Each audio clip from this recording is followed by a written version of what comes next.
Saudara-saudari yang terkasih, selamat malam, berkah dalam. Dan bagaimana kabarnya? Baik, ya. Teman-teman AVC, gimana kabarnya? Iya. Gimana umat mendengarkan lagu yang dinyanyikan teman-teman ini? Bagaimana? Oh, gini. Tepuk tangannya mana dong? Terima kasih mereka misa sore ini dan besok pagi bersama kita. Dan kalau masih ingin mendengarkan lagi pelayanan mereka, datang aja besok pagi misa lagi 2 kali. Ya. Baik, Injil hari ini bagaimana pula? Kita udah jadi Katolik berapa tahun? Menjadi murid Tuhan tidak mudah. Dan kalau kita mendengarkan Injil hari ini, kita harus dengan rendah hati mengakui mungkin kita nggak termasuk sebagai salah seorang murid dari Dia.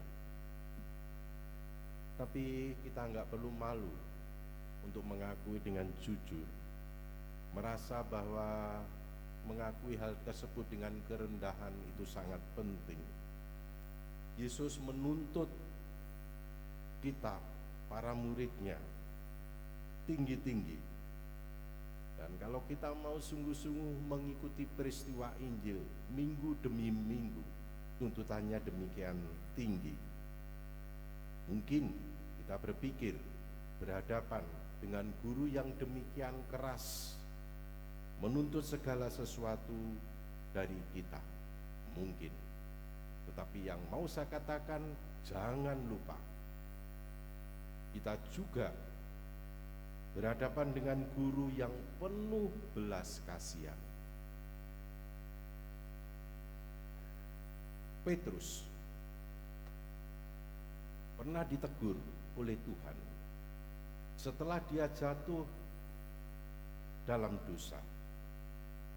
Tetapi Tuhan yang samalah sebagai guru yang juga berdoa baginya, memandangnya dengan penuh cinta setelah dia jatuh dalam dosa. Kita tidak pernah ditinggalkan seorang diri dalam perjalanan menjadi orang Katolik. Memang tuntutannya tadi begitu tinggi.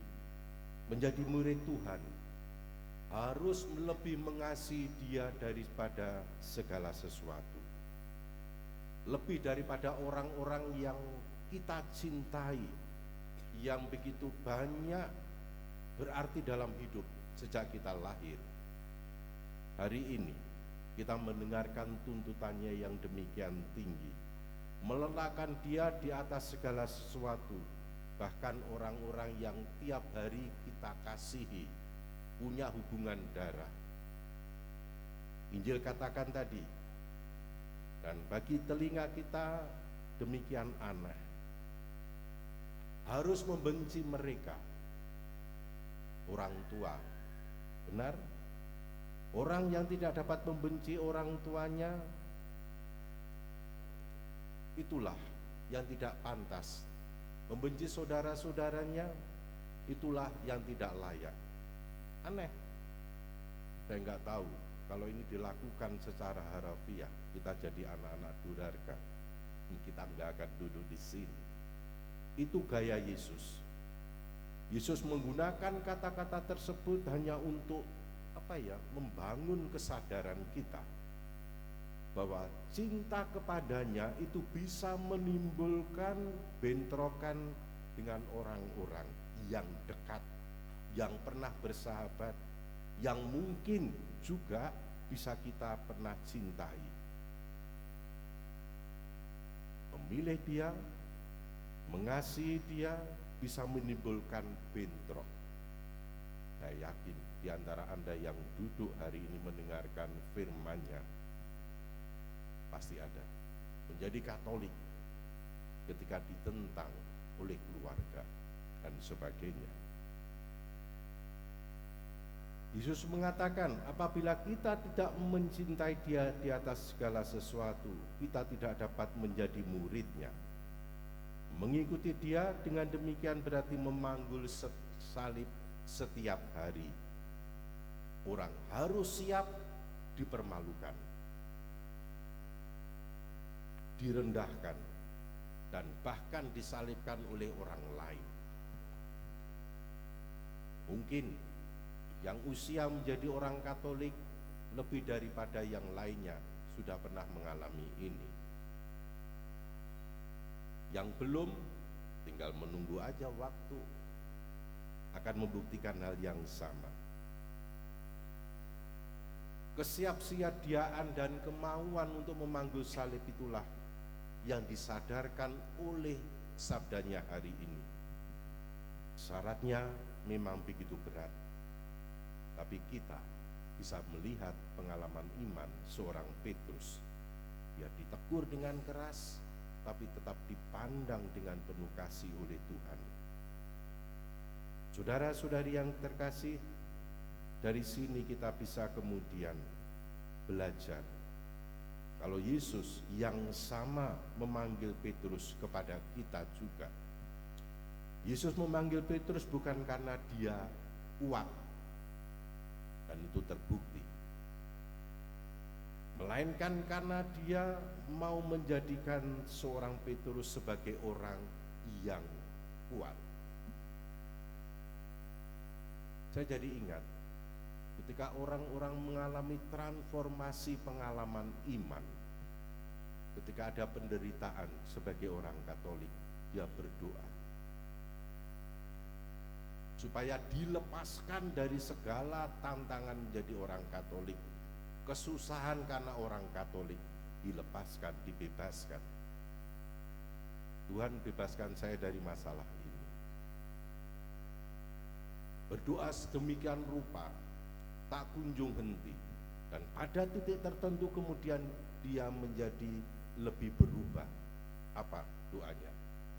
Tuhan, saya minta agar menjadi lebih kuat menghadapi ini. Coba berhenti di sini. Coba berpikir tentang doa yang pernah dia alami membuat dia berubah. Berapa kali kita minta sesuatu dibebaskan, dilepaskan, tapi kemudian akhirnya kita belajar, Tuhan hanya minta kekuatan untuk menghadapi ini. Sudah beda kan ya? Benar? Ya.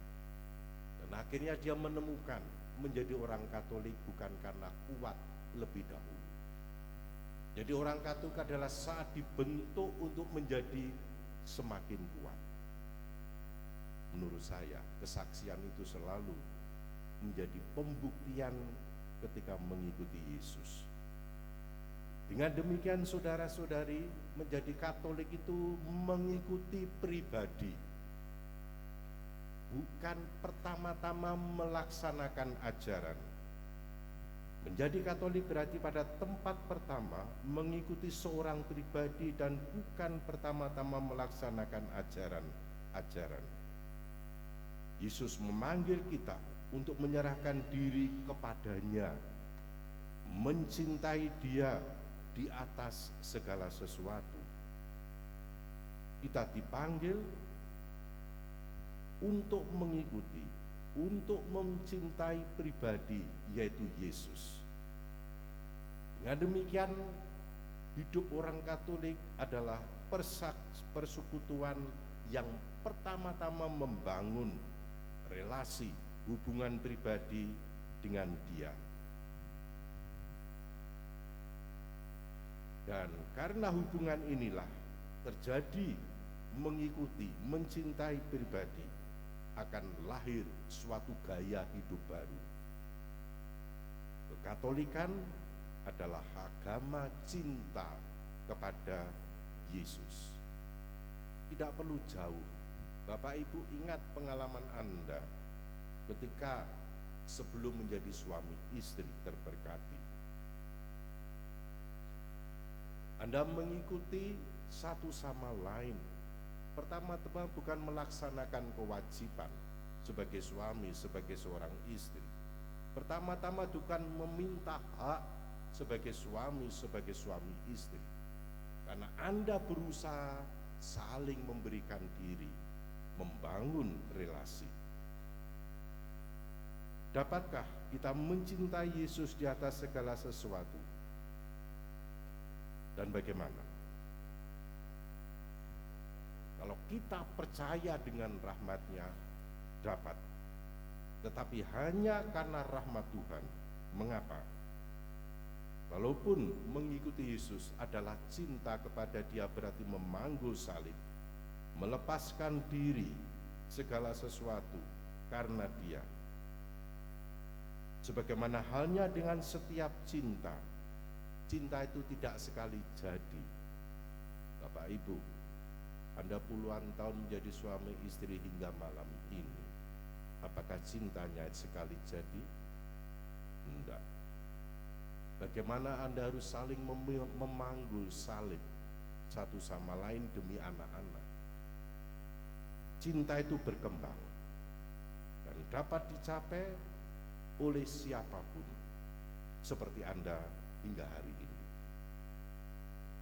Dan kalau kita berbicara tentang mencintai Yesus sebagai murid, maka disitulah rahmat Tuhan dianugerahkan.